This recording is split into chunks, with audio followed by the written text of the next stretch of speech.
কাকিমা প্রথম কর্মসূচি কি আছে? প্রথম কর্মসূচি আমার মেয়ের ন্যায় বিচার, কারণ এখানে এত দুর্নীতি জড়িয়ে আছে, এইটা বার করতে পারলে অনেক দুর্নীতি দূর হবে। আচ্ছা, আপনি জানেন স্বাস্থ্যের হাল কি পশ্চিমবঙ্গে? হ্যাঁ। যেভাবে প্রাইভেট মানে নার্সিংগুলো চারাদিন উঠেছে, যেভাবে ডাকাতি চলছে দিনে দুপুরে, তাই এই স্বাস্থ্যের হাল কি ফিরবে এবার? অবশ্যই ফিরবে।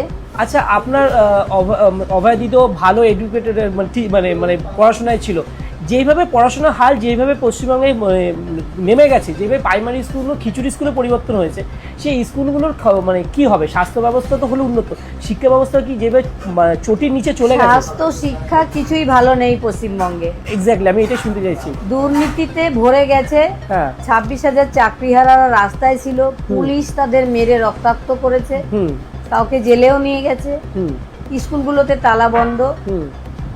এই যে বেহাল দশা, এটা তো একদিনে সেরে যাবে না। পানিহাটিতে, সোদপুরে যে বড় বড় স্কুলগুলো যেইভাবে দিনে দুপুর ডাকাতি করছে, তার ব্যাপারে স্কুলগুলো কি এত মানে নেওয়াটা কি উচিত? তার ব্যাপারে একটা স্কুল তো নির্মল ঘোষ নিজের দখলেই নিয়ে নিয়েছেন, স্কুলটা তুলে দিয়েছেন, জমিটা উনি হস্তগত করেছেন। আচ্ছা, এসব অনেক দিনের লড়াই, একদিনে কিছু সে হয়ে যাবে না। এই জয় কি সাধারণ মানুষের জয়? একদম সাধারণ মানুষের জয়, সমস্ত পশ্চিমবঙ্গবাসীর জয়। আর সারা বাংলায় পদ্মফুল ফুটেছে, সেটাকে আমরা রক্ষা করব। অন্য যেমন যে পার্টি কোনো কারোর সঙ্গে গুলিয়ে দেব না, আমরা আমাদের মর্যাদা রক্ষা করব এবং সমস্ত পশ্চিমবঙ্গবাসীকে সাংসদে বা ভালো খোলা হবে।